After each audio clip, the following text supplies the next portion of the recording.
is democracy is the way that the high bourgeois in France try to get the power of the aristocracy in France with, without giving anything to the third state. So it's one of the biggest scam ever. I mean, the idea is very easy. You need to have a huge amount of people which lives in poverty in order to keep and sustain the part who will be rich. And that's basically it. And democracy is always been and has always been administered by the bourgeois, by the high, medium high bourgeois, because they have the tools, they have the. But if you have to work in a mine for 12 hours a day, you don't have any political interest. If you have to basically go far on a farm and stay 24 hours on a farm taking care of cattle, the land, and whatever, how big can, I mean, how what part of your life will be dedicated to the idea of liberty, equality, and whatever? You have to survive. So democracy is a good thing if you're in the right part of the chart. If Well, you're and I not, think the problem that we've been tough luck. kind of off and on today, and it keeps popping up, which is a sore point of the United States, is the incident that just occurred. But again, if we go back to that precedence of lawsuit that we were reading about this morning, which Nick said is probably one of the most biggest lawsuits discussed in law school, is Jordan versus New England, and that's when they determined that they are not allowed to hire intelligent people for law enforcement jobs. They're just not. In fact, they are encouraged not to hire people with high level intellectual properties, and that is a problem. And the other problem we have is transparency. But technology, and this is why I'm glad Abhijit is here, technology has given us that leverage, right? People were able to film it. We have substantial evidence to support situations that we've never had before. But I would like to welcome to our IBM TV show, Holmes Stoner. Welcome. Hello. Can you hear us? Great. How are you? Hi. Wow, I am surprised. I'm very happy. So very happy to meet everyone. Well, Holmes and I don't think he remembers this because he meets so many just really fabulous people in his career. But we met back in December at a Miami event. And then I think moving forward, I might have met you again just in quick crossing because you're everywhere. And then all of a sudden, I see your name listed with a very good friend of mine, Henning Morales, on a post. Oh my God, I keep bumping into this man. I have got to sit down and have coffee with him. He's just everywhere. So then I realized that you're part of Henning's team, which is always just, I love watching Henning do things because he just gets the best teams. But welcome. Well, thank you. I know Henning because we are working together. I'm on several different film projects. One being the Asian Film Festival that we do every year, and then on the Family Film Awards here in Hollywood for family films. So Henning and I are very dear friends.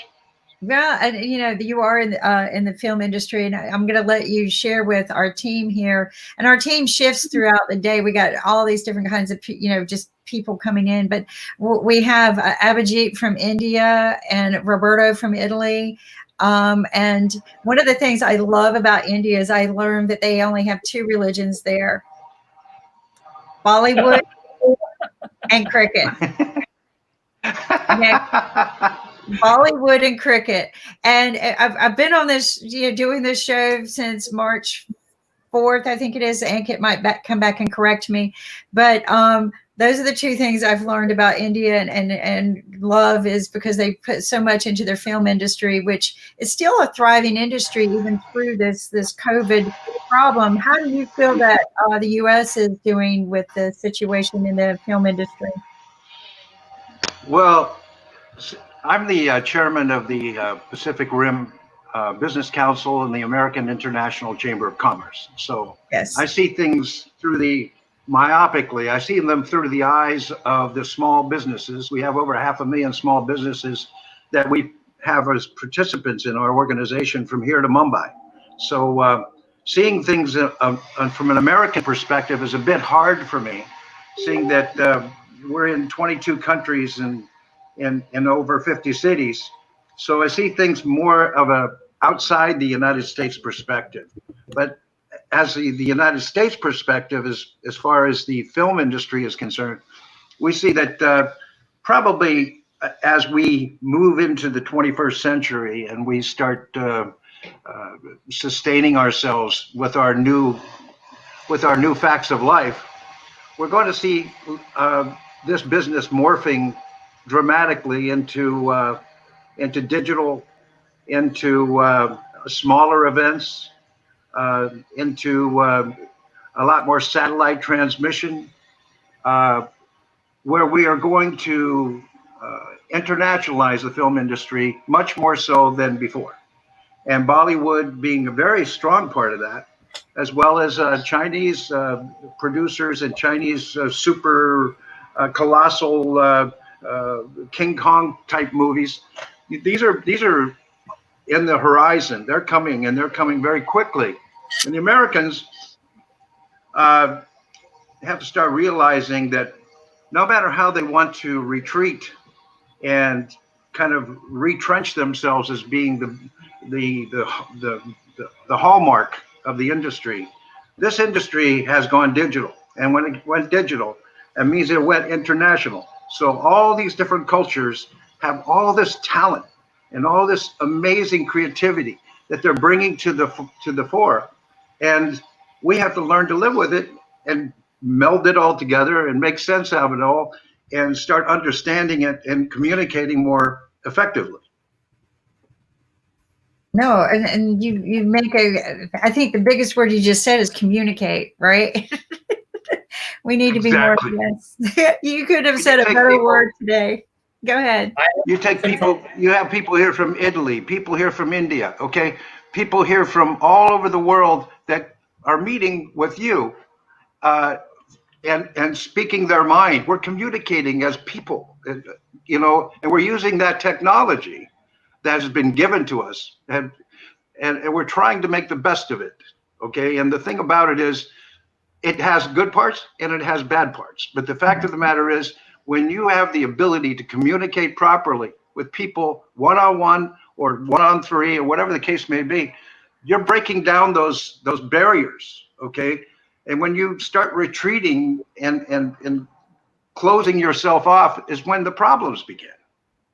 And that's true. And one of the biggest things that we have to do now is, as much as ever, is a favorite phrase of mine from the Japanese when I worked with them for many years, is we have to open our kimonos and keep them open right now. We have to open your kimono.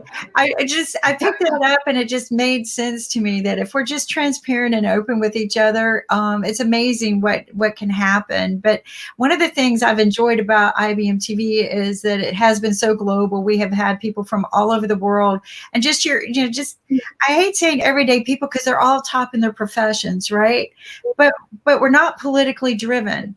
We're all about this, right? And how can we solve the problems? We're not here on a political campaign.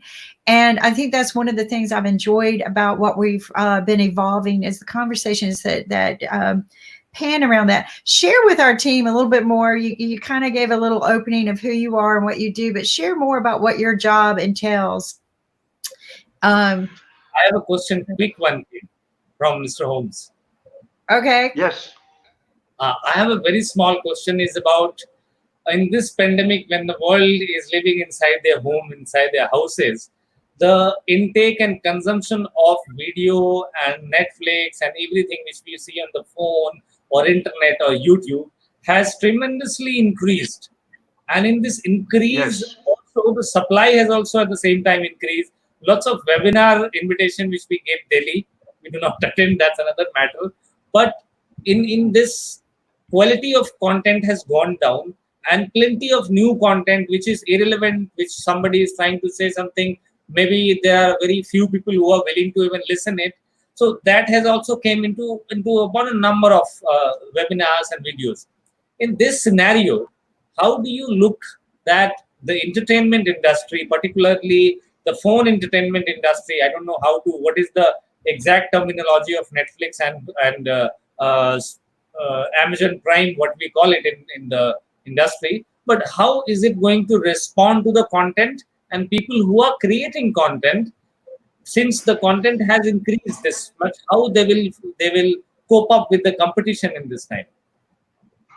That is a very big issue, and in the fact that policing content uh, is becoming nearly impossible. Just look at YouTube. YouTube has close to 1 billion pieces of information that they just disseminate every single day. How are people supposed to police 1 billion pieces of content? Sorry, I haven't asked for policing. I have asked how they are going to meet with the competition between each of them, because people are so fed up with lots of content, and we want to hear or see or let any video with a very high input quality. It is obvious because of lockdown. So not You policing. mean to try to do an SEO on the content, right? Yeah. How does Good. one do an SEO on movie content? That I couldn't tell you. That would be a quandary for me. I wouldn't understand on how to do that, seeing that there's so much volume. Every country in the world, including the Philippines, is making a movie every day. Mexico makes up 2 movies a day. Even Puerto Rico is making a movie a day. People all over the world are film crazy. Okay, they're involved with this. I know because I do the International Film Festival. Last year we can only take so many films that wanted to compete, and we had 570 films that we had to take. How are you supposed to see 570 films in a week? Physically impossible. So Serious binge watching, right? Everything comes into microseconds, and you got to say, you can't really judge the value or the content because you don't have enough time. It's too much information, and I don't really know how to answer your question, but hopefully we'll figure out a way to do that. And yeah, those are some things that we're talking about. I do want to talk about some of the policing topics that you were bringing up, because that is curious to me, because there's a lot of that going on. How are they? I mean, I know they're using artificial intelligence, but are they enforced by government to do the policing? Normally, yes. Normally, you have, if you get into countries like India, like China, Philippines, Japan, Korea, at least different countries that we work in, we have offices there. So we have these things coming and going in and out. And normally they'll have some kind of sensors that will, filter that information out, because there are a lot of things there that are acceptable in one place and not acceptable in another. So you're going to need to police that. So they'll have, as you said, some AI in there, but a lot of filtration systems through their server systems, where they will look at keywords or they will look at phrases, and then they'll ferret these things out as much as they can. Some countries are very strict about that content, and other countries are wide open about that content. Right. I mean, go ahead, Ankit. No, I mean, we all know that AI will play a bigger role in our future policies, both with the government side as well as on the other side of the world, where people are looking for loopholes. And AI can monitor each and every person, be it the gadgets, be it the keywords, because since the time we started using 5G, that means you are in the monitoring process and you can't hide out yourself from those gadgets. We are very excited to use those drones, those mobile phones, and all those things. And these are all the policing tools made for bigger companies and for government. And that they will make decisions based on all those. Whatever data they can collect, and then based on that, they will take the decisions. So that's going to happen, and we know about it. Let me ask you, How is your experience with 5G so far? So I just used 5G when I was in South Korea, and the technology looks good because because of the way the internet works on 5G. But apart from that, if you just do some research about 5G, it's scary because you are always on the CCTV camera monitoring. People are watching you, catching you, and a lot of things going around. If you talk about cybersecurity, we are using Netflix and all those things, and we have smart TVs.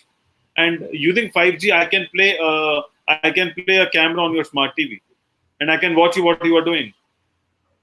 It's So there's a lot of things hackable. that will happen. 5G is You track hackable. it, It's yeah. not secure. So It's not. Kim, it's not about hackable. People like us have developed 5G, so we know how to crack it, and people crack it for their own purposes. I see. I felt like 5G. So 5G was supposed to solve a particular problem in the tracking industry as well, not just easy for hackers to get in because they didn't close off certain gaps that they should have. And this is my background in engineering for over 35 years is building out telecom networks. And was curious. Everybody always came to me about this particular problem. One of the problems that most networks had is they could not track Z access, right? And that in itself is a huge, great step to meet if you want to provide better security solutions. But as you said, with every technology comes good things and evil, right? So you have to be very, very careful when you open that door, that there's always a Pandora box of evil that it can be available for.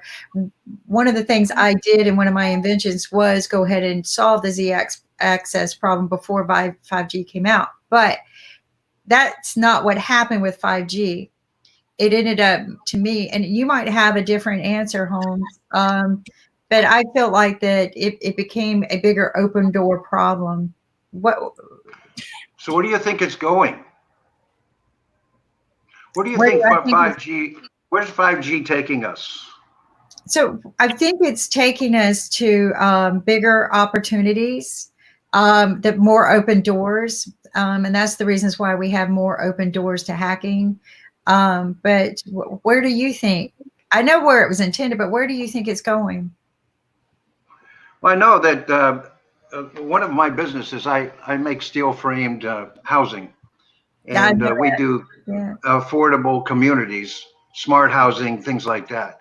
And the 5G is very handy for what we're trying to do because it does everything from security to appliances. I mean, everything that the future as we see it electronically, 5G is very handy. But what you were saying about hacking and about radiation and all these things that you hear from the outside, I was very curious about that to see. You've got the yin and the yang.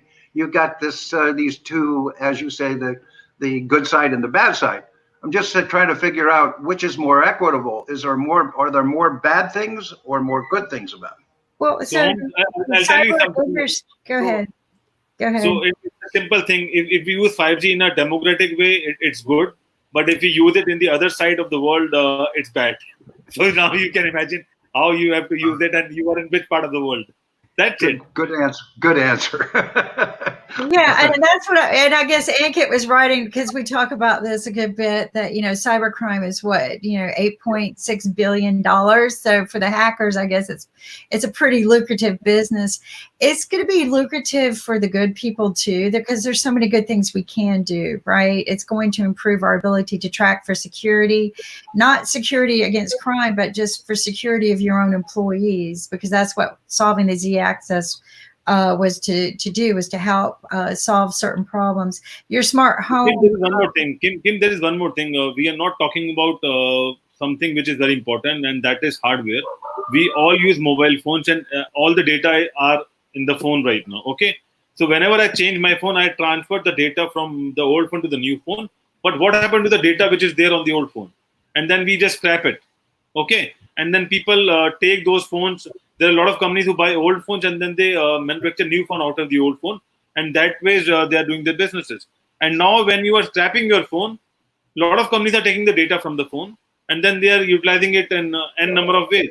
So as whenever you install an app, you give your access to all those I companies. didn't know that. Yeah. So when you store an app on the access all the phone, so companies, even if you clean your phone, this is what I was going to tell people too. Even if when you clean your phone, that's not designed to clean everything. So you got to really almost like fry your phone so they can't get the. But you've gave them. I'm sorry, I didn't mean to bump into Ankit, but he's right. They the apps alone are still there for them to access. So all my phone data are here right now. Whatever phone I've used, I put the data in there. well, but the thing is that, but a lot of people don't understand that, you know, the Bluetooth it has been an open door for every one of our devices since the day one that it was built. It was engineered and designed for you to be able to do short way communications, but there was always half of it opened so they could do other things.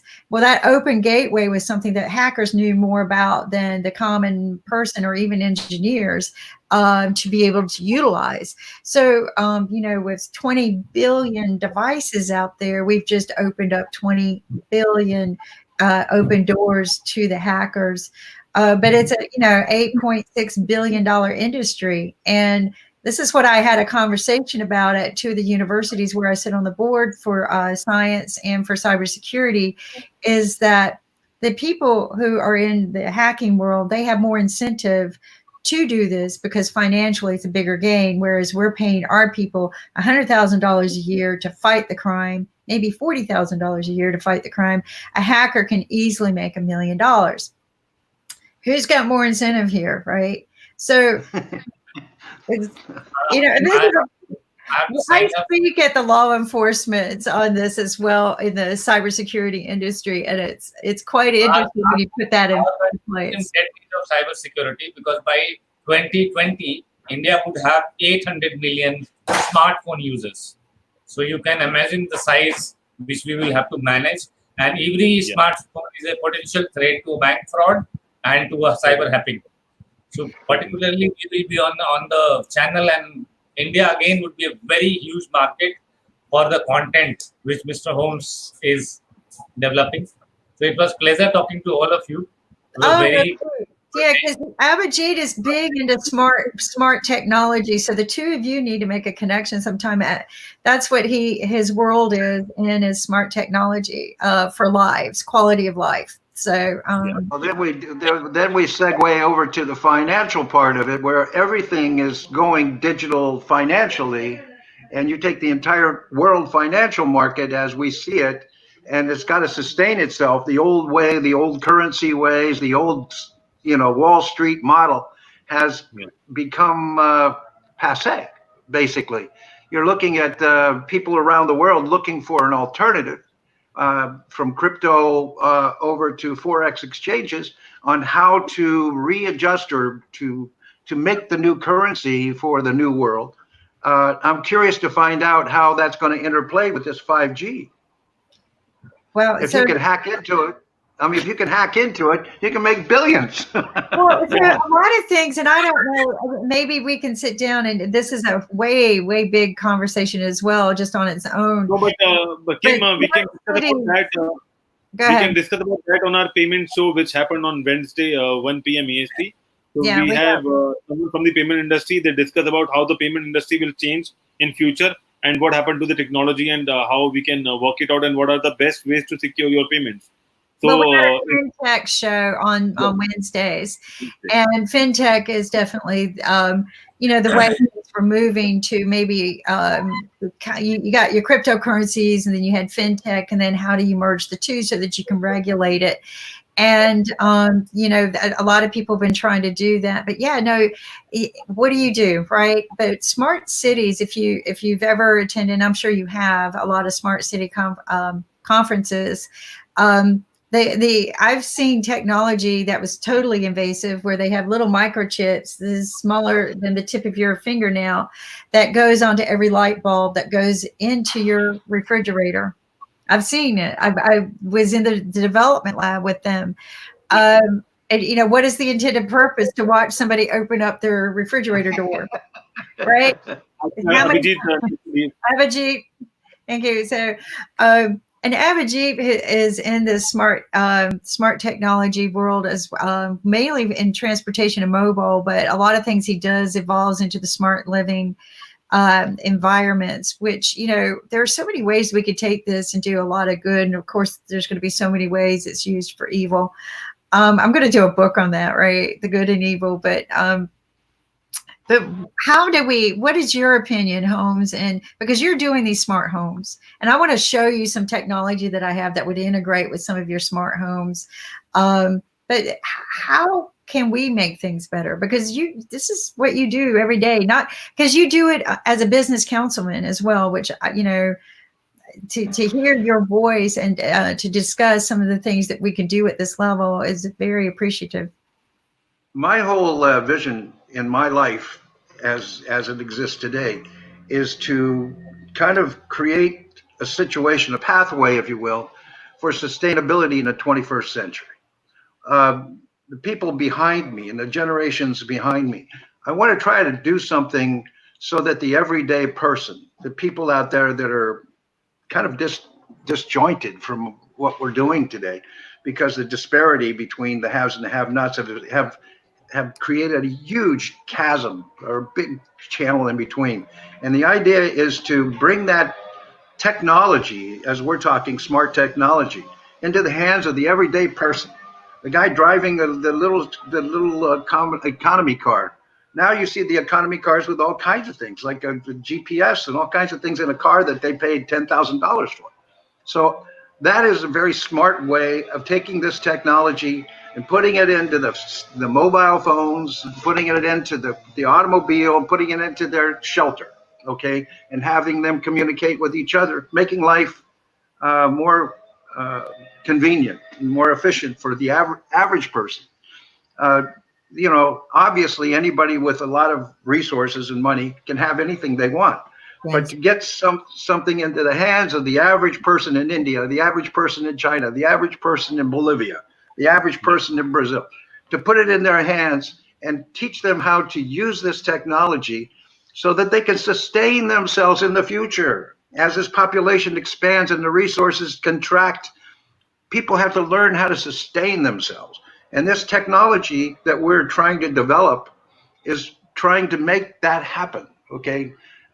That's the whole system, is sustainability in the 21st century. And that's what we're trying to do around the world with all the small businesses, giving them devices, giving them access to technology so they can survive, they can sustain themselves. That's the whole purpose. Your mission is it's so interesting that our paths kept crossing, and your mission is so much like Nick and mine's. When I first started working with Nick on a TV show called Money Masters 4 years ago, before we started this network. The mission of the show was to close the gap between poverty and sustainability. That was the mission of our show, and that gap is financial literacy.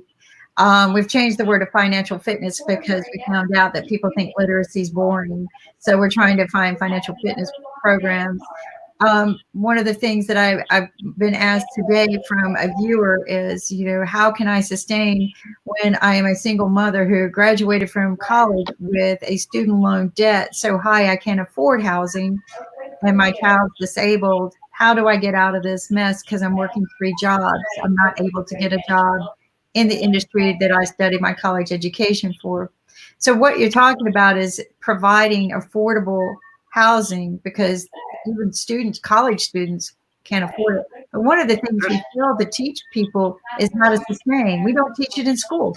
We don't teach it in elementary school. We don't teach it. And that's why Lynn is part of this, is he donates to our financial literacy program for financial fitness and smart teaching. So I was going to say, Holmes said 2 words.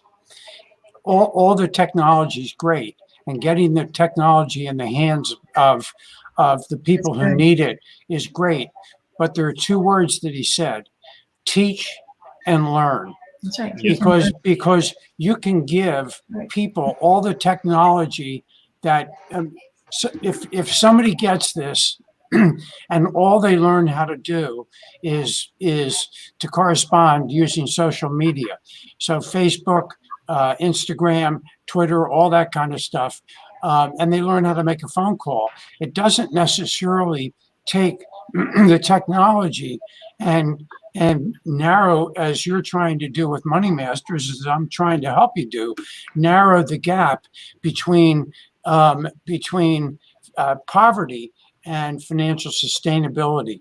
And I think there's a lot that still has to go to narrow that gap. And that's why I feel very strongly about supporting Money Masters, because I appreciate it. Thank you. that's the mission. Thank you. And so anyway, We've had some good conversations today about that as well. We had one of the professors from Yale Economics Department, and he was the dean, bring up the 12 problems we're faced with today because of COVID. So I think what I like about Holmes is he's a problem solver. Let me get that one solved the problem, but he's not going to just talk about it. And that's, I think, I've watched you on several times in talking with people who have mentioned your name, that you're out there solving the problem. You're not just talking about it. And that's one of the things I respect about what you're doing as a business councilman is, hey, we can sit here all day and talk about it. We got to get out there and do something. And the biggest problem is housing, right? When I listen to this mother reach out to me going, how can I fix this problem? I have done everything right, and yet I can't get one step ahead. And I talk about this daily, that we indentured slave all of our youth from college. They all owe more in their college debt than they will to buy a house. mhm. And it's now COVID. And this is one of the reasons why the professor's on the show with us too, is we're globally talking about, it was a really cool conversation today. We're globally talking about how do we get these students out there to get jobs, because they're not going to be able to afford housing, which this is, Holmes is solving that problem. And Holmes, well, I have a little input in that part of the equation. Okay, Sure. What's happened here, and particularly in the United States and the rest of the world being educated, all of their leaders, most of these countries around the world that I'm in, that I interact with, most of these countries in the world have leaders that are in different levels of their governments, including India, including China, including Latin America. If you interview most of the people that are leading these countries, you'll find that almost a third of them graduated from some major American university. Okay, most of them.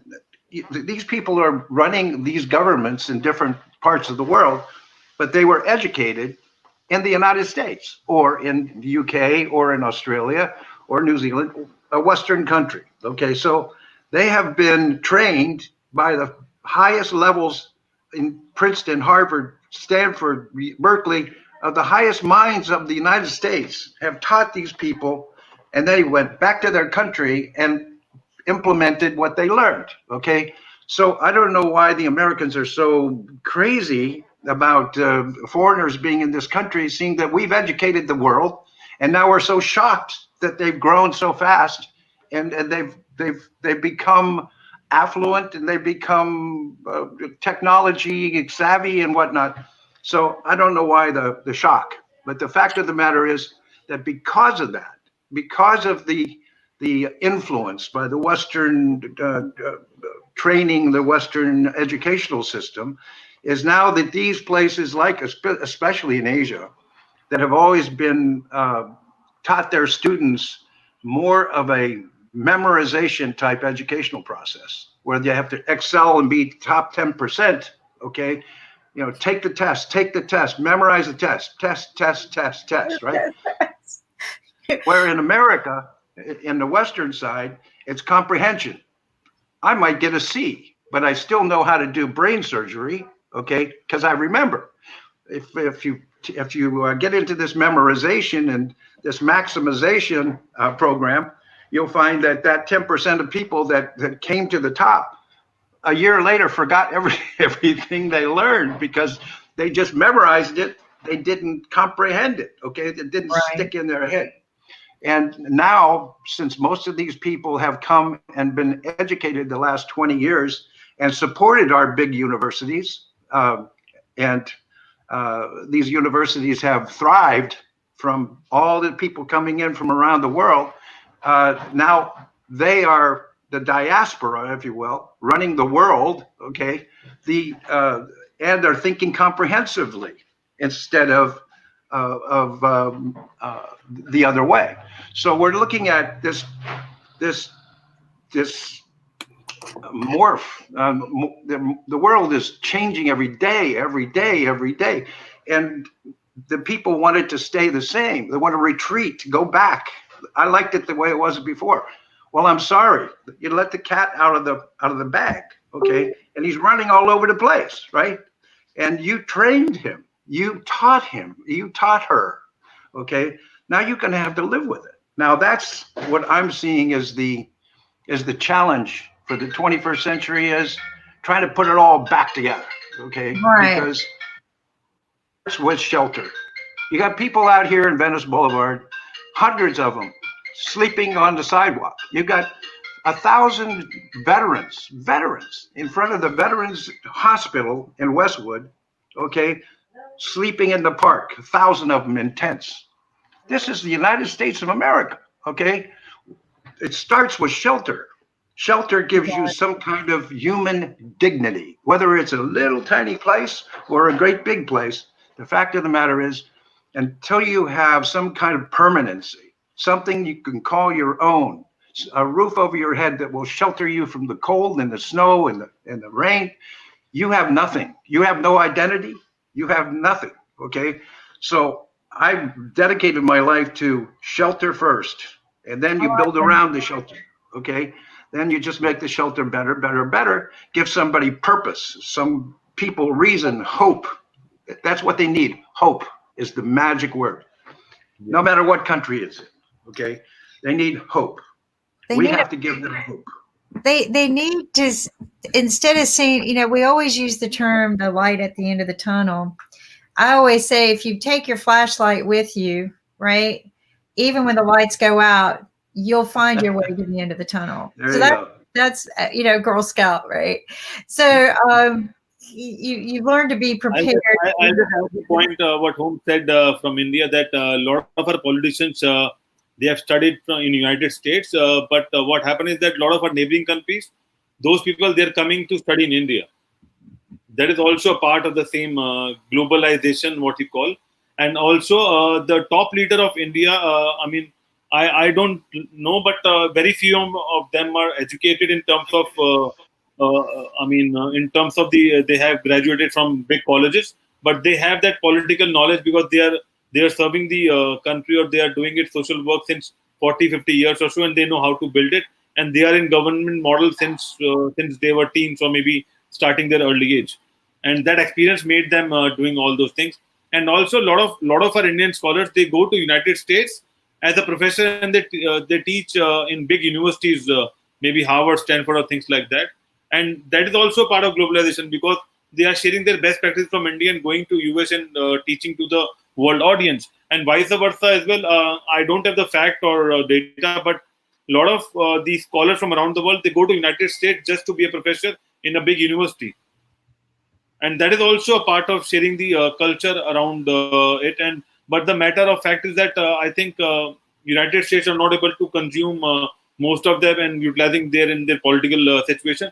But what happens is that people, when they go out from India to there and then they come back, they share the best practice, and then we implement it in our country. That's what's happening around. So it's a part and parcel of what Holmes is saying. But eventually, when you talk about shelter homes, I think that smart home and shelter home is something which we have to take care of, and we also sustain people that how they can produce their own food. If they can produce their own food and they have a shelter, they are good to go. And when you talk about smart solutions and smart homes, we also have to think about infrastructure, which is a digital infrastructure. Because if someone is having an internet in a rural area like Africa, that person is capable to attend or maybe make a lot of calls or communicate to the world. Because without internet, it's not difficult. And also, an internet can serve a person in education as well, because with the internet, that person can learn what's happening in big universities and colleges, and they can learn themselves. So internet in terms of infrastructure is very important. That it should not be a luxury, it should be a need, and it should be a part of our basic home solution. That's what I believe. I agree. I agree with you 100%.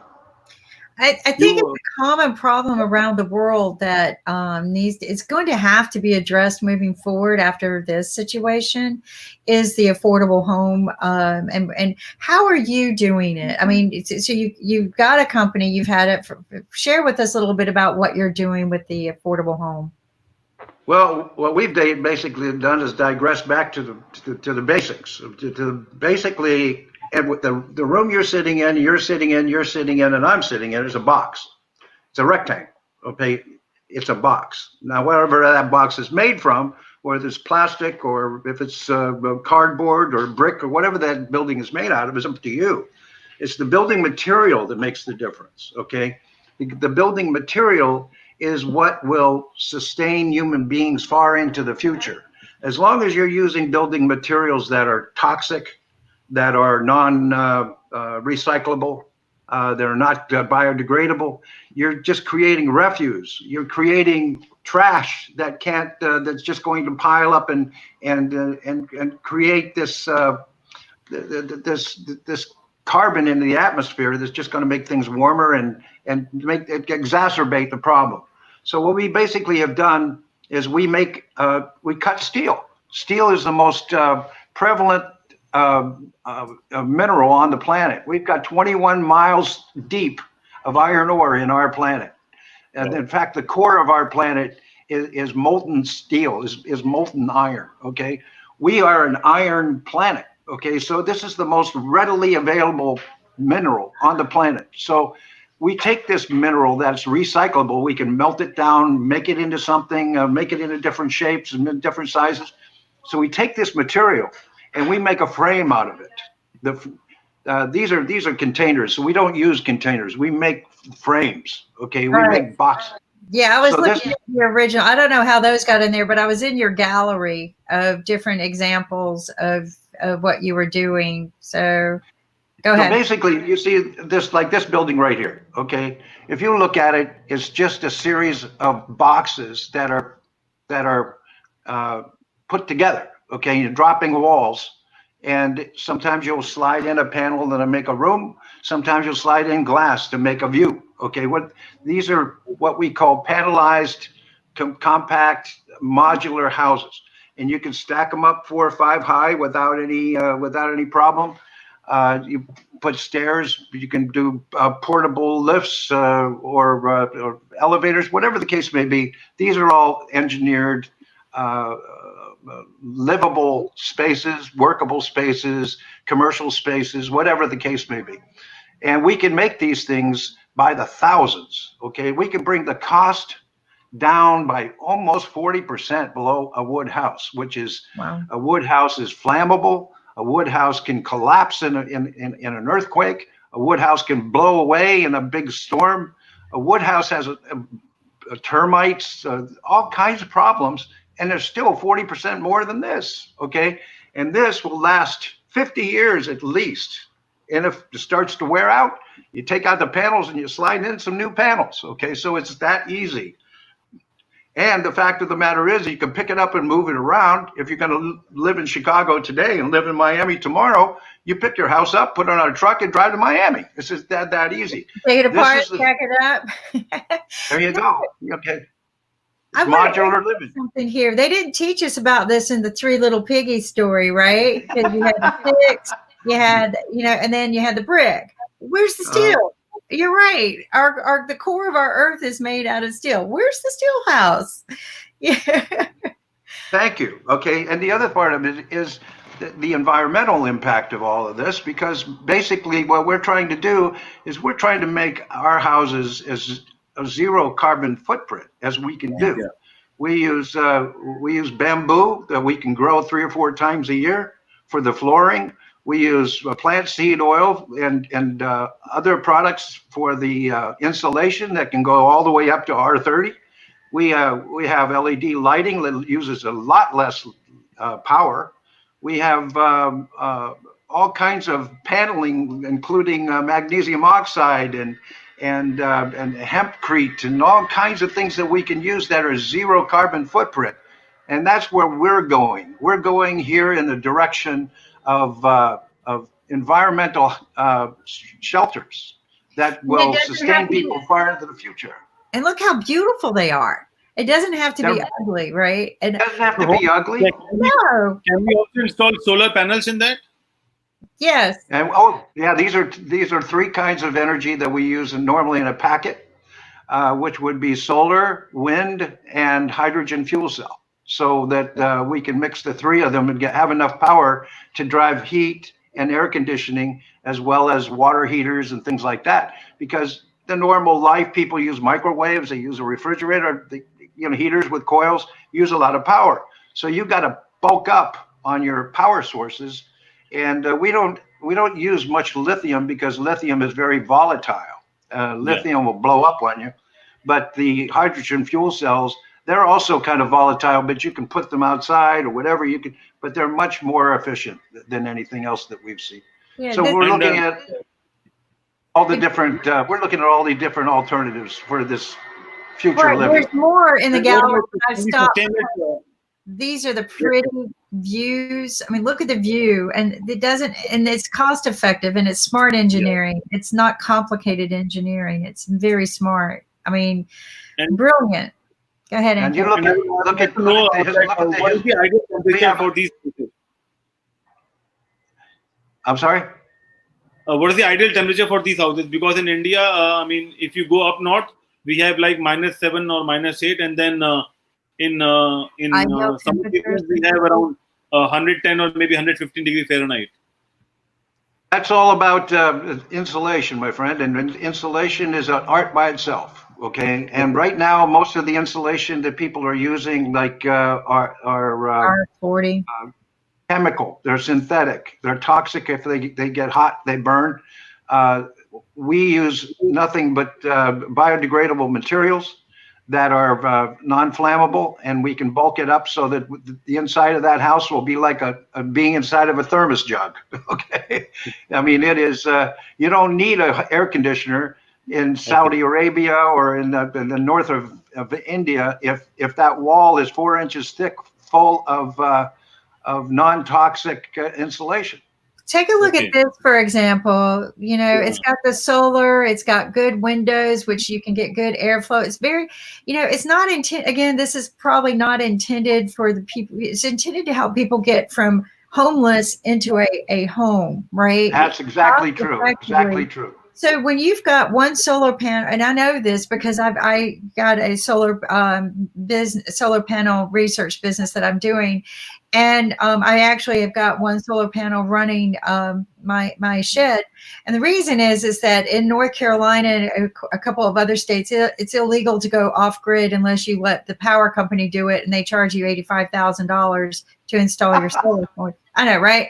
But if I do it and I go full off the grid, I can be arrested. So I don't go full off the grid.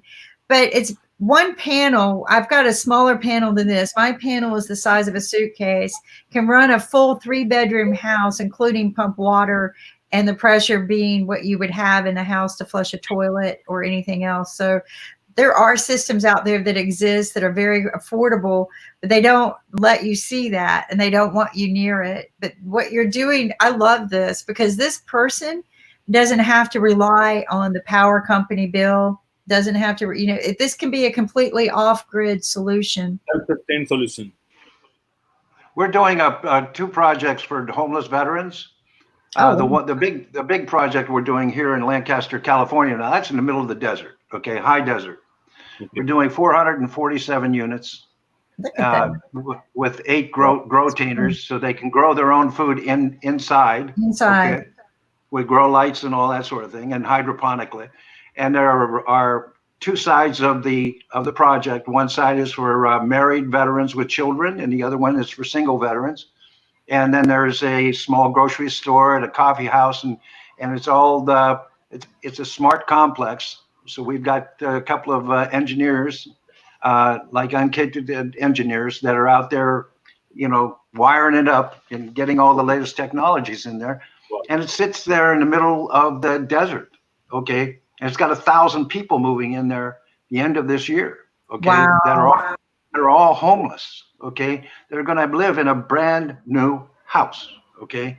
And this thing is half the price of a wood house, and it's going up like casing an example. If you look over in Fukushima in Japan, or down in Wuhan where they had the outbreak, if you see those portable buildings, those portable hospitals, and those portable houses, we did those through our factories in China. Wow. And we put 1,000 units out there, 1,000-room hospital in 10 days. Yeah, Wow. Okay. yeah, I read about that. You can this kind of portability, you can stack, build it any way you want. I want one for the garden.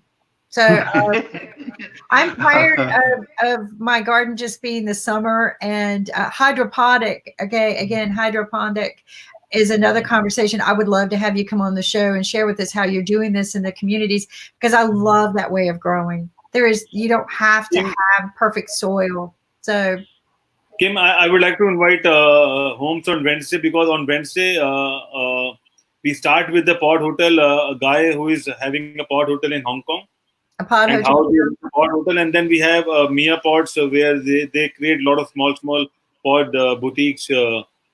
And then also we have a payment guy joining us at 1 p.m. So if you're available on Wednesday, I would like to invite you, and we can have a detailed discussion on that. Well, he talks Well, about I love everything. Yeah. So, something that when I see your square housing, I was on board a solar boat, a solar yacht that is square just like that. It's above ground. I can't find the picture right now, but it's fully solar powered, nothing else. I don't know if you've been there when you've been in Miami, but beautiful home, all windows, very smartly built. One of the things I like about a steel built home is you have less problems with insects.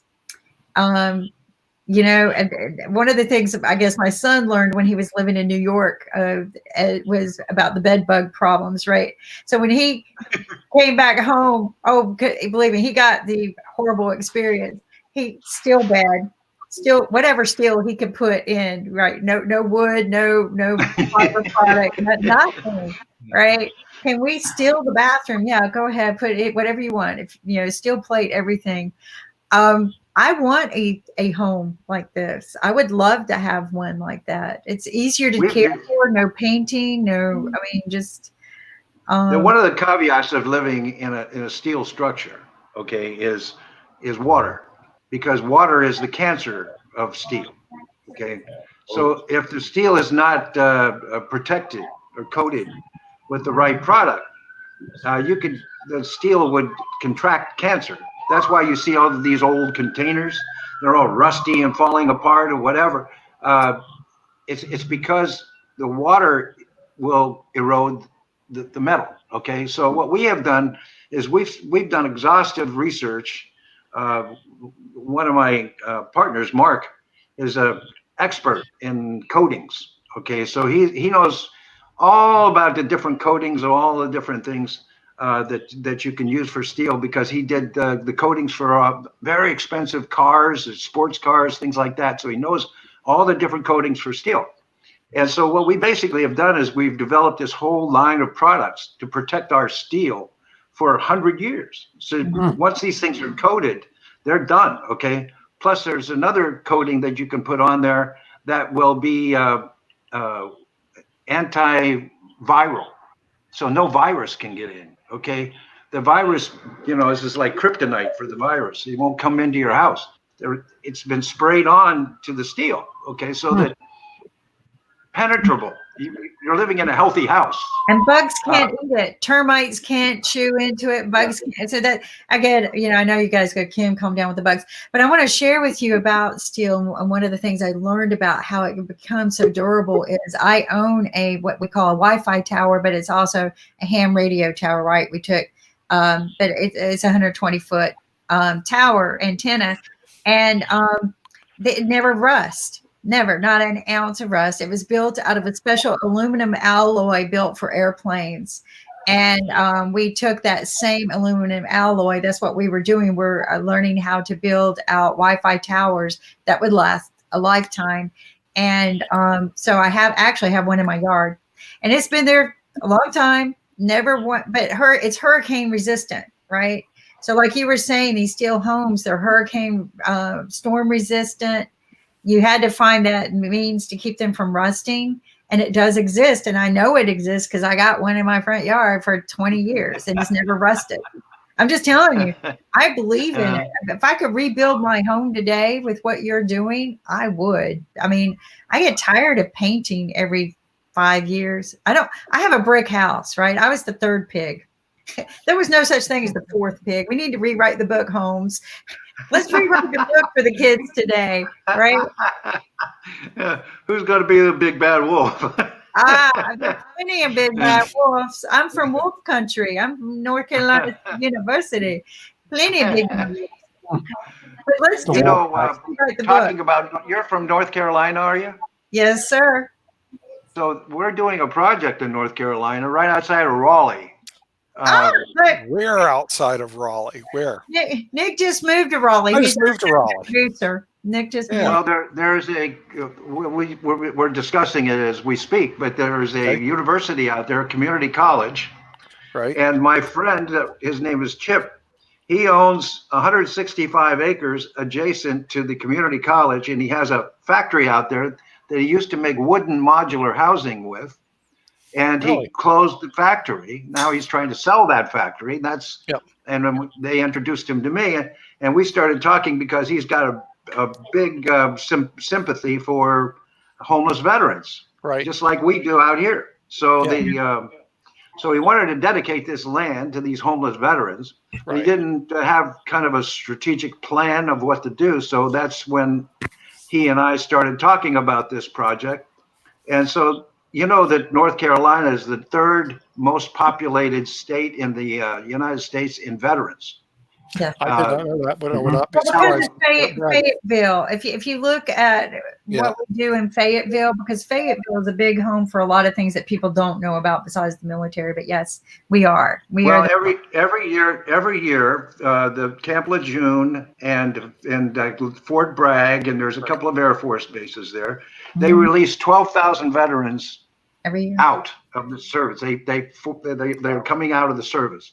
So what we want to do is we want to put a community like the one we're building here for 1,000 of them out there on that property, and then make a modular small occupational school there and teach them how to make their own affordable housing.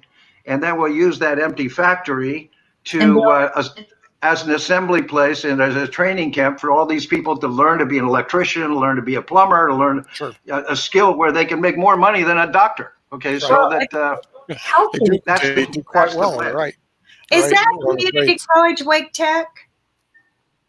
I believe so. Wake Technical College. So I know I know a big funder there from Emerson, the president of Emerson, right? He's big on funding. So maybe we can kind of, if it's Wake Tech is absolutely huge. People don't know that. They were the first to install. They were the first to install solar energy in their school and let their students do it. That produces energy for the school. They were the first school to do this. Holmes. Wake Tech has 70,000 students. That was my first degree. That's not the right place. That's what I'm saying. Community college. It's got to be somewhere else outside the area. Well, there's other community colleges around here. That's the most scientific community college in Raleigh. Yeah, that is the most. So, but there has been studies that we have insufficient new housing starts in the United States. They're not building new housing, which is going to create a big problem. Well, he's got the idea, but you missed part of the conversation. But Holmes, meet Nick Palaveda. Nick Palaveda is one of the founding fathers of IBM TV and senior executive producer. And hi, Nick. How are you? I'm doing great. I know I don't have councilman in the PAC area, Pacific Rim, but also he's an entrepreneur. But here's the reason I'm so happy to see Holmes here is our paths kept crossing since December. I kept bumping, and I know he doesn't remember me. I'm just the small person around there, but I kept bumping into him going, wow, I got to have coffee with this guy. And so because you just seem to know everybody, and the more I got to know about what you were doing in your projects for the veterans and everything was just, you know, it's just amazing. And then you end up working with Henning on projects, and I'm like, okay, we got to meet now. So, You mean Holmes? You work with the Henning Morales? the Henning Morales, yes. The Hemming. The You know, Henning is. Henning. Morales. It's We like all the love Ohio Henning. State University, the Ohio State University, the Henning Morales. We all love Henning. You know, we're a big fan of Henning and his missions. And, Holmes, are he you in is, Los Angeles? Are you in LA? Yes, I'm in Los Angeles. Yes. Wow. Yes. You know. Henning is a fellow that the eternal optimist. Right. You cannot find anything about him that's not positive. Oh, really? Okay. He believes in the power of positive thinking, eh? Everything is positive, positive. He's always on it. He's always lit up. He's always excited. Love to be around him. He's just a little fire plug, and So he's all right. So he writes a book, but even his children, that's how positive he is. This is written by have you seen this book? So this, No, I haven't. His twins. So that you can see how positive he is through his children's eyes, right? Oh, wow. So that's when you meet someone and you go, wow, even their children exude that positive. You're right, he does. I love I've been on set with him and I love his energy. It's just I like his positivity for sure, 100%. Yeah. When, you know, it starts with your enthusiasm and your positivity. That's where it starts. That's true. So what are you guys doing over in LA with COVID-19? Is Los Angeles shut down, or are you open for business, or what's going on? We're still inside. I'm still inside. I've been here since February. Really? I was actually in February. I was actually in North Carolina. Oh, really? Okay. All right. Oh, wow. Okay. Kings Mountain, as a matter of fact. Kings Mountain. I love Kings Mountain. Oh my gosh. My dad did my dad did a land project there. Is that where you're building the project? Well, we have bought a building down there. We have a building there. Okay. Oh my gosh, my dad did a land project there. That is so weird. Very pretty there. Very pretty part of the country. I think Lynn needs to leave.